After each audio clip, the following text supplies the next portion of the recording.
Obrigado, Flora. Eu vou falar agora um assunto um pouco mais complicado, um pouco mais controverso, que é falar um pouco sobre medicina nuclear e imagem molecular no câncer, né? Quer dizer, quando a gente fala em termos de métodos diagnósticos, uma coisa extremamente importante é como agregar novas tecnologias sem que, numa forma que o custo incorporado dessa tecnologia agrega benefício para o paciente de uma forma significativa. Então, qualquer método novo hoje inserido dentro do arsenal de algoritmo diagnóstico em qualquer doença oncológica ou qualquer outra doença, ele tem que se justificar da sua inserção, do custo que ele agrega pelos benefícios que ele vai trazer. Caso contrário, a sua inserção na prática clínica não vai ser justificada. E quando nós falamos em método de imagem molecular, quando a gente fala em PET, que é hoje talvez a metodologia de maior inserção na análise de estruturas moleculares dentro do microambiente tumoral, e através de imagem tem desafios enormes, é como isso se insere dentro de todo o arsenal que nós temos hoje, que é extraordinariamente utilizado e já validado com estudos extremamente consistentes e que mostram benefícios tanto de sobrevida no rastreamento da mamografia, como outros avanços que a Flora acabou de detectar. Quando nós falamos de utilidade da imagem molecular, a definição disso é que cada vez mais a gente vê pela imunohistoquímica que alguns parâmetros moleculares no câncer têm uma importância fundamental não só para o diagnóstico, mas principalmente no planejamento terapêutico daquela determinada neoplasia. Muitas neoplasias, não numa forma local, quando você faz o acesso cirúrgico, mas muito mais no tratamento sistêmico da doença, quando ela está mais avançada, ela responde, às vezes, de uma forma muito mais importante quando você aborda mecanismos moleculares da própria oncogênese. E a imagem molecular está muito vinculada a isso. O problema é que nós estamos numa fase muito embrionária do próprio conhecimento da inserção dos perfis moleculares, tanto no planejamento terapêutico como no estadiamento dos pacientes com determinados tipos de câncer.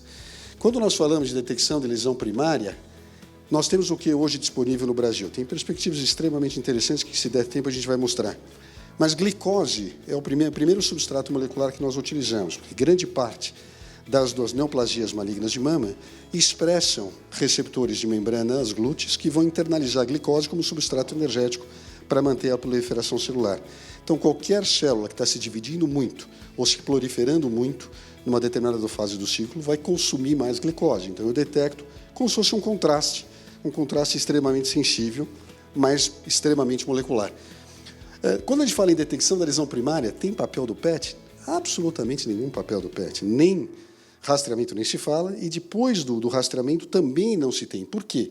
Quando você olha um método que tem uma sensibilidade que varia de 100% a 100%, 60% a 100%, a variabilidade de sensibilidade é muito grande e a variabilidade de especificidade também é muito grande.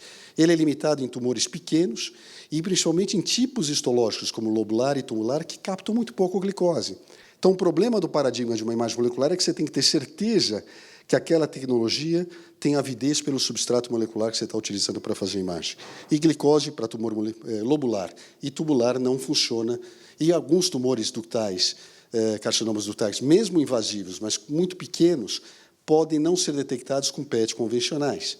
Então, a gente vê, em algumas situações, você vê um tumor ductal, por exemplo, aqui, num paciente que tinha um câncer de reto, foi fazer uma avaliação do câncer de reto e foi detectado um nódulo que, na última avaliação ginecológica, não tinha sido percebido nada de anormal e se detectou no PET, foi feita uma orientação de biópsia pela mamografia e se mostrou um carcinoma ductal invasivo grau 3. Aqui já é um tumor extremamente difícil de visualizar. Era um tumor lobular, que você não vê nada na tomografia, tinha um nódulo aqui. A captação é extremamente discreta e praticamente invisível do PET. Então, o método é limitado para a detecção de lesão primária, e aí a gente sabe disso. Quando o tumor é muito pequeno, eventualmente que você vê pequenos nódulos, o PET não consegue, com técnicas convencionais, enxergar. O que apareceu, a Flora comentou com a gente sobre mamografia com contraste, né? Cada vez a gente começa a ver novidades extremamente interessantes. O que apareceu nos anos recentes, todos vocês conhecem, é o Positron Emission Mammography, uma mamografia por PET, utilizando glicose, mas com equipamento que faz a compressão da mama e se faz como se fosse uma mamografia com PET. O papel dele, na verdade, foi tentar ser adjuvante a uma mamografia não diagnóstica, não uma conclusão diagnóstica. O problema é que, na verdade, o PEM tem uma sensibilidade bastante elevada, uma especificidade bastante interessante. O que se diz, na realidade, é que o PEM, na verdade, ele é complementar a ressonância. Quando a ressonância não é possível de ser realizada, porque a sensibilidade é comparável, você tem o PEM para ser realizado nas mesmas indicações de ressonância. O que se discute hoje é com mamografia com contraste. Se trabalhos com maior casuística mostrarem que ela tem a mesma acurácia que uma ressonância, ou muito parecido em relação ao PEM, o PEM tem um custo agregado muito maior. Então, a sua inserção fica extremamente mais limitada, por isso que novos avanços tecnológicos acabam, eventualmente, limitando. Nós temos PEM no Brasil?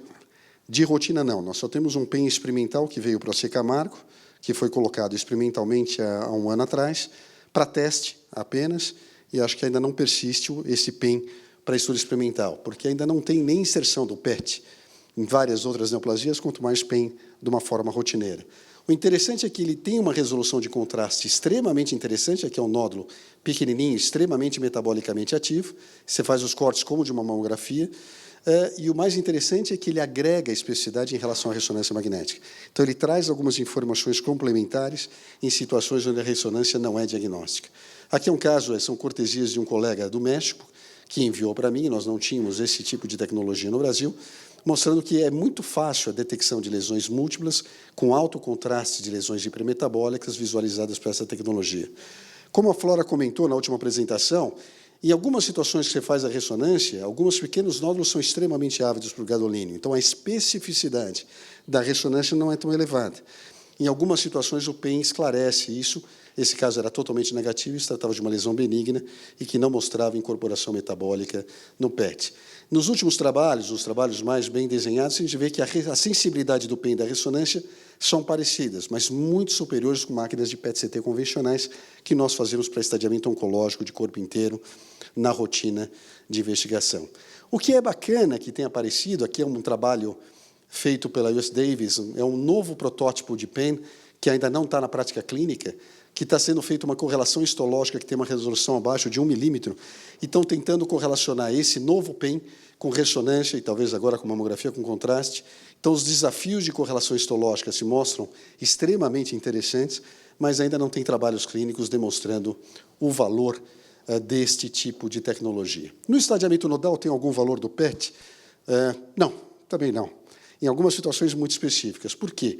Você tem que fazer estadiamento nodal de uma forma mais precoce, quando o paciente tem um T1, por exemplo, ou entre T1 e T2, a sensibilidade para estadiamento nodal cai de uma forma muito significativa, para 33%.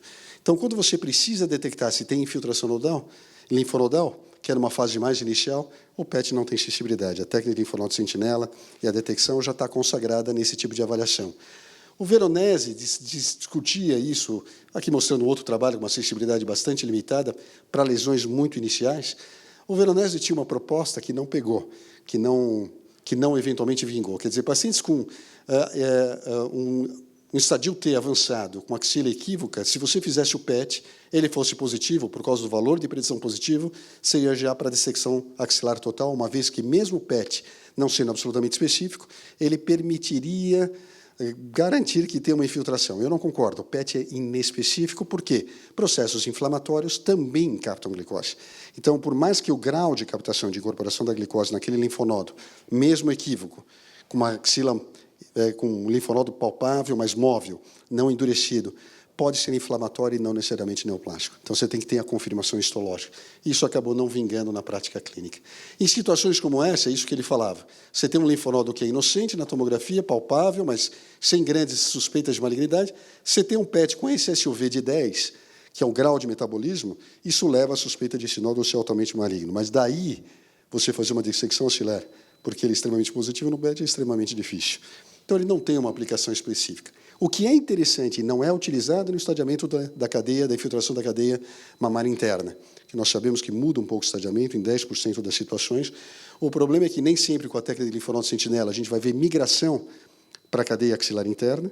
O PET é um método extremamente sensível, então você vê linfonodos muito pequenos e aumentados de forma muito discreta, com intensa infiltração metabólica. Aqui você vê o paciente com tumor primário e com pelo menos 2 linfonodos, que alteram a forma de tratar esse paciente de uma forma sistemática. Claro que a proporção de pacientes que vai apresentar esse achado é muito pequeno e, por isso, não se justifica na rotina, no estadiamento, utilizar PET.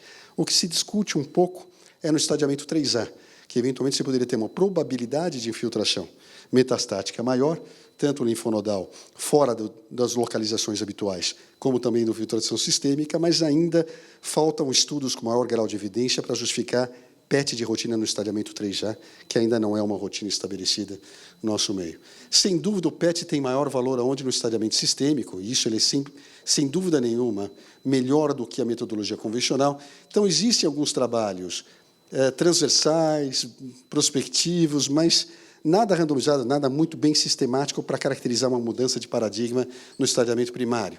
No segmento já é diferente, no segmento oncológico já é diferente o uso do PET. Então, aqui nesse trabalho extremamente interessante, em pacientes com estágio 3 e 2B, aqui seria 3 inicial, o PET mudou o estadiamento clínico em 77 de 254 pacientes, quer dizer, dando uma mudança de estadiamento em 30,3%. Isso, em números oncológicos, é extremamente significativo. Ele mostrou doença N3, que não era suspeita por técnicas convencionais, em 40 pacientes. E o PET-CT revelou metasistâncias em 2,3%, que aí já é um pouquinho, em estágio 2A, por isso que não tem indicação. Em estágio 2B, 10,7%, se discute indicação. Em estágio 3A, 17,5%, já é indicação. Então, alguns trabalhos esporádicos, mas grandes, sem grandes casuísticas, reforçam o papel do PET de uma forma personalizada. Através de revisões sistemáticas, que é uma forma de evidência forte na literatura, com 18 estudos, 808 pacientes e 1.003 lesões, a sensibilidade e a especificidade do PET, indiscutivelmente, são bastante elevadas e complementam o workup de imagem convencional. Então, em algumas situações, quando você tem um paciente com suspeita e você não tem confirmação, aqui é um exemplo clássico. Essa tomografia numa pilha pode passar totalmente despercebida. Por quê? Ele tem uma grande esteatose, que dificulta a visualização. Aqui parecia uma área de parênquima hepático normal e era uma área de intensa infiltração metastática para um carcinoma mamário, com uma infiltração também de um linfonodo de cadeia mamária interna, que você não consegue distinguir numa tomografia diagnóstica. Então, muda absolutamente, você coloca o paciente no estádio 4, só que de uma forma muito personalizada. Ainda não existem grandes séries para justificar o uso do PET-CT na rotina de pacientes com carcinoma de mama. 3A é discutível, mas só de uma forma mais personalizada. Quando se fala no segmento, ou no estadiamento PET-CT versus cintigrafia, né, a gente brinca que nos Estados Unidos só se faz PET hoje, não se faz mais cintigrafia. E a gente fala only in America, né, quer dizer, apenas nos Estados Unidos eles fazem isso. Porque o custo agregado de um PET é muito superior a uma cintigrafia óssea. A questão não é o custo do procedimento em si, é na avaliação de custo-benefício de que outros procedimentos você evita e de que forma você muda o planejamento terapêutico e, de preferência, a história natural. Então, já tem alguns trabalhos sendo realizados prospectivamente para avaliar a custo-efetividade do PET-CT. O PET vê lesão mais lítica, mais inicial, e a cintilografia vê lesão mais blástica, é uma combinação deles. Mas, indiscutivelmente, o PET é mais sensível do que a cintilografia óssea. Então, a gente observa em algumas lesões escleróticas, você vê grande atividade metabólica como no ensino externo. Em outras lesões de destruição cortical, no membro inferior, você vê grande atividade metabólica. E, algumas vezes, a tomografia é absolutamente normal, porque você não vê destruição óssea, e você vê a infiltração na medula, que é onde o processo metastático se inicia e detecta de uma forma mais precoce a lesão óssea. Aqui mostrando vários focos de lesões ósseas, sem nenhuma normalidade na tomografia, caracterizando uma sensibilidade também maior do que a tomografia pela essa técnica. Em relação à ressonância, tem sensibilidade comparável. A ressonância é um método extremamente sensível para detectar metástases, né? Então, se você tem uma ressonância de corpo inteiro ou um PET de corpo inteiro, eles são comparáveis, são competitivos, só que o PET tem algumas pequenas vantagens em algumas séries de estudos comparativos transversais. Aqui mostrando um paciente com câncer de mama, foi feita uma mastectomia, colocação de prótese do lado direito, no segmento cintigrafia óssea absolutamente normal e o PET cheio de doença metastática. Então, você muda totalmente o estadio do paciente em casos muito selecionados, em casos muito individualizados. A pergunta é impacto clínico. Cada vez se pergunta mais qual o impacto disto e como isso eventualmente pode alterar do ponto de vista de cenário econômico de avaliação do paciente. O cenário econômico é mais complicado. Tem poucos estudos de custo-efetividade, mas impacto clínico tem algumas coisas interessantes, que sempre tem algum tipo de viés nesse tipo de estudo. Então, aqui mostrando que o PET de corpo inteiro é mais adequado, mais efetivo do que imagem convencional para o estadiamento primário de cânceres de mama. Então, ele mudou o estadiamento, como eu mostrei inicialmente, em 14%. 14% é justificativo do ponto de vista oncológico? Sim. Acima de 10% você considera que é um impacto econômico. Não tem cálculo econômico de econômicos aqui, mas realmente traz um benefício do ponto de vista de planejamento. Principalmente para linfonodos extraxilares, que você não avalia com técnica de linfonodo sentinela, avaliação de metástase sistêmica e, às vezes, tumor sincrônico, que é, eventualmente, um dos achados incidentais do PET. Outros trabalhos, aqui um trabalho extremamente interessante também, não muito antigo, 3 anos atrás, com uma casuística limitada, mas ele pegou pacientes com nódulos pulmonares indeterminados na tomografia com contraste, onde você não conseguiria definir só pela tomografia se aquele nódulo é metastático ou não. E o tamanho de limite para selecionar para o PET foi de 8 milímetros. Por quê? Abaixo de 8 milímetros, a sensibilidade do PET cai muito. Então, o valor de predição positivo acaba sendo muito grande e acaba sendo muito pequeno, e por isso que se limitou o tamanho em 8 milímetros. Nesses casos, 52% dessa casuística mostrou PET positivo e 48% PET negativo. Em 17%, metástase de câncer mamário foi confirmado e 24% o segundo primário foi confirmado. Tem uma taxa de falso positivo? Tem. Mas, certamente, você incorporou e definiu melhor o estadiamento e definiu uma conduta adequada nestes 24 mais 17, vai dar mais ou menos 41% dos pacientes. Então, cerca de 9% teve falsos positivos, que é uma taxa que tem que se trabalhar, mas é uma taxa que é bem menor do que o benefício que você conseguiu com a utilização do PET em casos bem selecionados.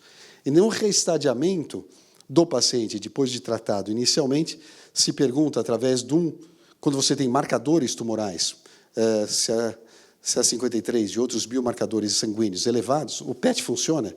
Aqui mostra que, na verdade, ele tem uma acurácia de 83%, uma sensibilidade de 89% e uma especificidade de 70% quando os marcadores começam a subir. Isso é melhor do que qualquer outro tipo de imagem convencional, utilizando só um tipo de imagem específica. Então, ele traz um valor agregado quando a suspeita clínica de, eventualmente, uma recidiva existe, o PET traz um valor agregado muito maior do que no estadiamento primário. Em relação ao reestadiamento, o que se discute é, mas quer dizer, eu devo fazer PET de rotina num paciente que foi pós-operado sem suspeita clínica ou bioquímica de recidiva? Não. Não existe recomendação que justifique a incorporação de um método se não há uma suspeita clínica por trás. Isso é bem recomendado através de guidelines e através de evidência. Monitoração de terapia, monitoramento terapêutico também é um pouco discutível. Ele permite predizer precocemente a resposta, e, especialmente em casos de filtração óssea, você não tem outro método de avaliar como é que está respondendo àquele tratamento oncológico. O PET é interessante, mas de uma forma muito personalizada. A gente faz em casos muito específicos. Então, aqui mostrando um paciente que já estava com uma doença metastática refratária, se tentou um esquema secundário de droga e se testou, após o primeiro ciclo, como é que tinha sido a resposta. Não houve nenhuma resposta metabólica das lesões. Provavelmente o paciente não vai responder a esse esquema de droga. Então, gasta, mas não tem ainda estudos randomizados controlados, mostrando que esse tipo de informação permite você abandonar um determinado esquema terapêutico. E é extremamente caro desenvolver esse tipo de estudo. Você tem que fazer estudo randomizado com uma casuística extremamente substancial. Aqui já é diferente. Eu não preciso de grandes estudos randomizados para mostrar que esse esquema terapêutico foi extremamente funcional para esse paciente com metástase óssea. E não necessariamente ele tinha uma melhora clínica bem evidente, mas metabolicamente, praticamente quase atenuou bastante o grau de atividade metabólica. Agora, o que falta demonstrar aqui, o que é? É que esta resposta metabólica significa melhora de qualidade de vida ou incremento de sobrevida global ou sobrevida livre de doenças, esse paciente é metastático, mas de uma forma efetiva. Ainda não tem dados para demonstrar isso, e por isso que as grandes agências de saúde limitam a incorporação do PET, porque é um custo agregado que você ainda não tem um benefício clínico, né, em grandes amostras populacionais mensurado. O problema qual que é? É que imagem molecular não é de grande amostra populacional. Imagem molecular é imagem personalizada. Imagem personalizada é uma forma individualizada. E aí é o julgamento clínico que vai decidir quando ele vai trazer um benefício. O problema é trazer grau de evidência nisto, que hoje começa a, eventualmente, modificar um pouco o conceito de medicina baseada em evidência para medicina personalizada ou precision medicine, que é uma nova forma de colocar. Para terminar, eu acho que glicose é a base da pirâmide. É a base de tudo. Só que o PET vem com outras novidades extremamente interessantes. Eu posso marcar o estradiol, que ocupa receptor estrogênio, e avaliar receptor hormonal homogêneo, não no tumor primário, uma doença sistêmica, para avaliar se vale a pena ou não continuar com terapia hormonal.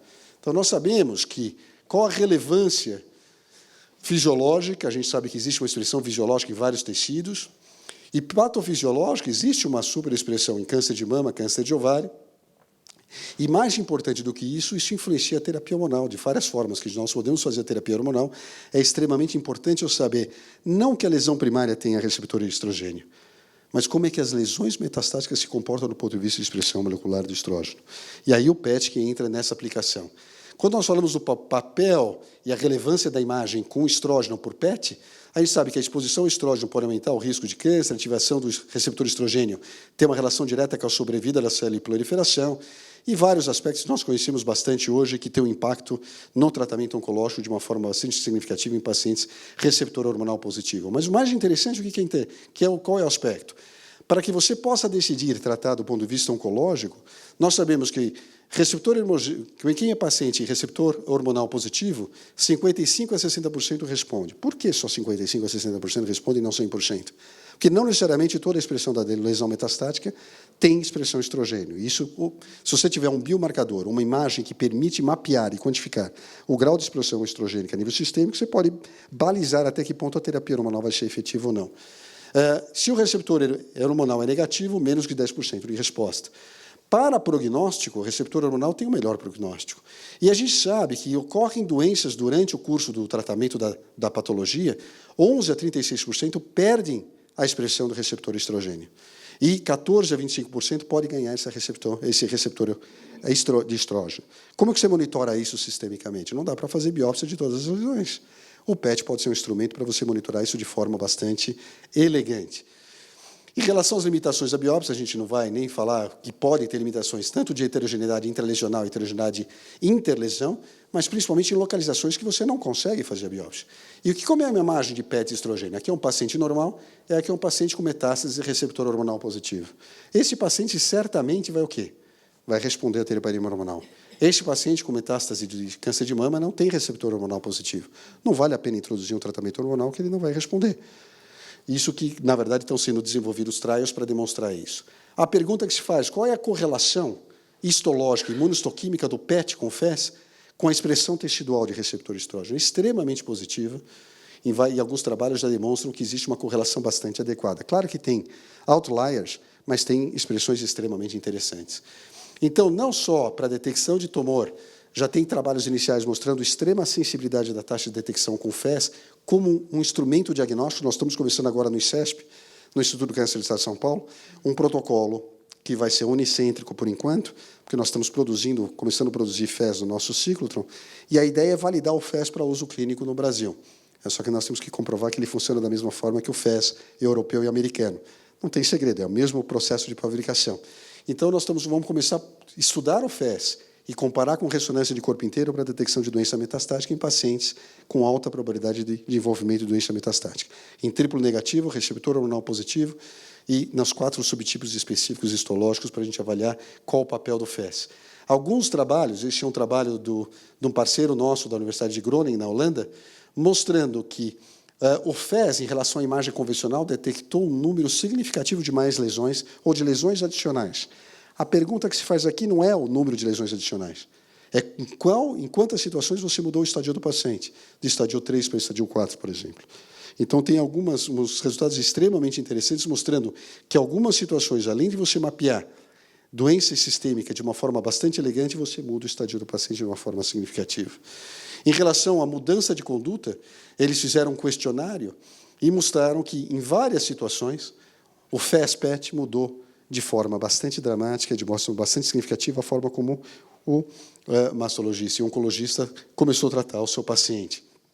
Então, o entendimento diagnóstico melhorou em 86% dos casos, e a estratégia terapêutica no questionário cego mandado para todos os que participaram no cuidado do paciente mudou em 47%. São trabalhos preliminares, mas extremamente animadores do ponto de vista de resultados.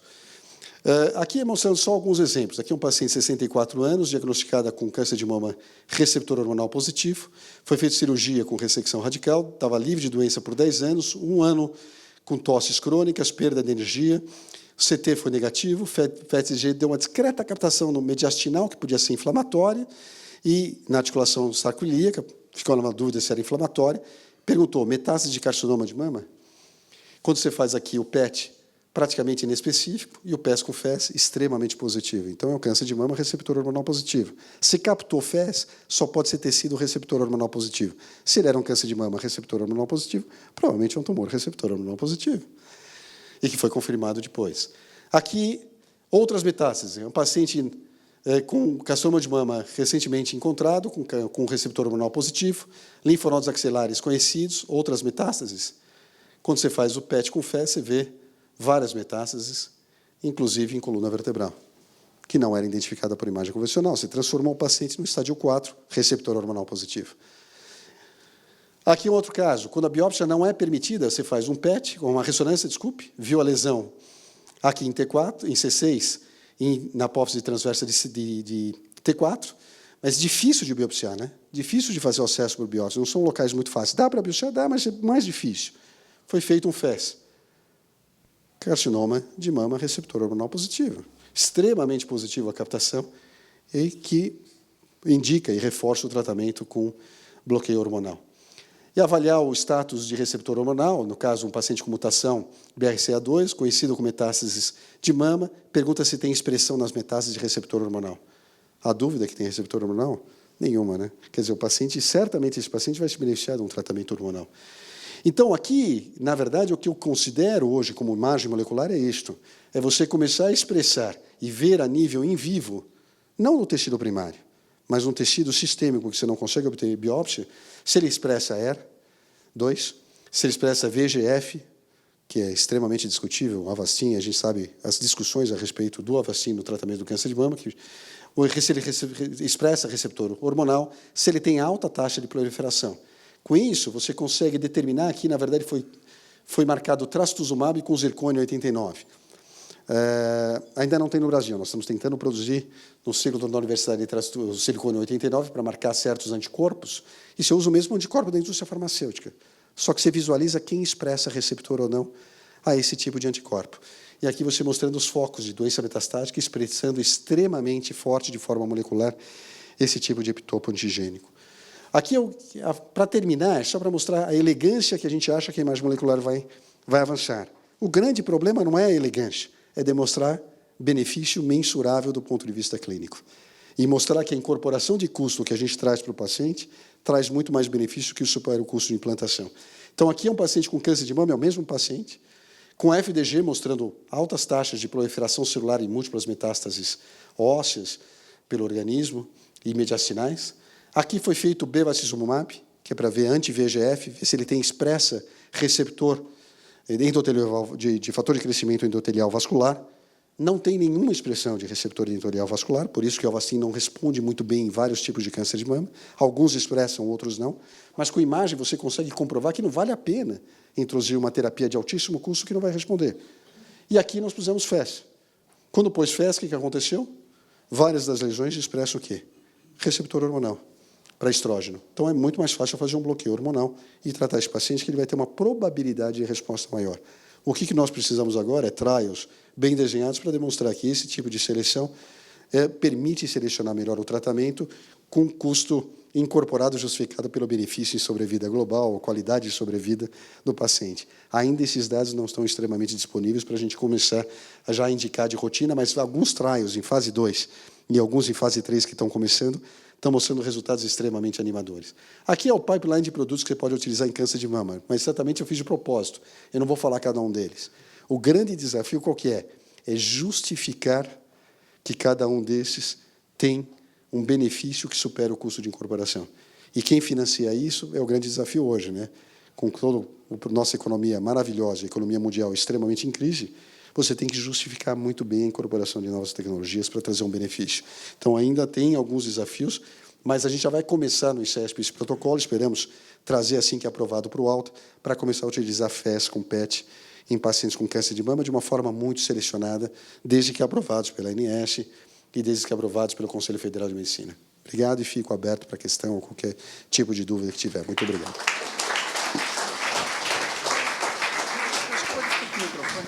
Só um minutinho, eu queria agradecer e convidar vocês. Obrigada. Queria agradecer a presença de todos. Se alguém tiver alguma pergunta, quiser fazer, fica à vontade. Queria convidar vocês para o dia 22 de outubro, ainda em comemoração ao Mês da Mulher. A gente vai ter um encontro muito parecido com esse, mas aí tratando mais de patologia pélvica, infertilidade, endometriose. Vocês vão receber o convite na saída. A gente vai ter o doutor Leandro, que está fazendo ressonância aqui, e uma professora, a doutora Rosane, né, como uma americana, que vai estar aqui falando para a gente sobre ressonância pélvica. Tá? Muito obrigada. Tem alguma pergunta? Opa! Eu fiquei curiosa em relação se poderia ser usado o KI67.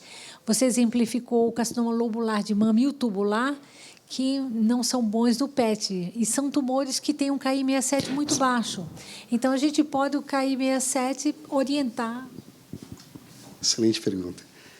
Existe uma correlação muito grande entre captação de glicose e atividade glicolítica tumoral e KI67. Então, a gente já usa isso para tumores neuroendócrinos, mas não de mama, tumores neuroendócrinos bem diferenciados e mal diferenciados. Tumor neuroendócrino bem diferenciado tem um KI67 muito baixo, não se usa PET com glicose, se usa PET com dotatate, que é um derivado de somatostatina. Já um tumor neuroendócrino extremamente agressivo, se utiliza, eventualmente, um PET com glicose. Na mama, mesma coisa. Se você tiver um carcinoma ductal, ou mesmo um carcinoma lobular com altíssimo KI67, a probabilidade do PET ser positivo é muito mais alta. Na prática, se utiliza isto? Infelizmente, não. Nem todo mundo mede o KI67, mas quando se mede o KI67, quando pedem para mim, por exemplo, um lobular, a primeira coisa que eu falo, o que deu a biópsia em termos do KI67 e taxa de proliferação? É autossuficiente para justificar um PET, num caso, num estadio 3A, por exemplo? Então, o KI67 é um bom indicador se o PET com glicose vai ser positivo. Então, se você super selecionar, individualizar a indicação do PET pela análise imunohistoquímica, análise da lesão primária, é extremamente interessante. No decorrer do tratamento já é mais complicado, porque começa a perder algumas, por desdiferenciação, ou algum grau de diferenciação diferente da lesão metastática, pode não existir uma correlação direta. Mas, geralmente, o tumor que é mais agressivo, metastaticamente, ele é bem agressivo. Então, é extremamente interessante o KI67. Se vocês puderem sempre modular, se vale a pena pedir o PET, olha, como é que é o KI67 desse paciente? Extremamente alto. O PET vai ser extremamente positivo. É uma regra, né? Não é 100%. Quando o KI67 é muito baixo, nem adianta pedir PET, que ele vai ser absolutamente invisível. Muito boa pergunta, extremamente interessante. Deixa eu fazer mais um adendo, então, já que você perguntou. A doutora Maria do Carmo, que está aqui com a gente, é patologista do Laboratório Locus, que é nossa parceira. Então, nossas biópsias de mamas feitas aqui estão indo para ela, tá? Para quem não conhece, é uma das maiores especialistas em patologia mamária de São Paulo e do Brasil. Ela está aberta para qualquer tipo de pergunta. Você entrou na dança aqui também.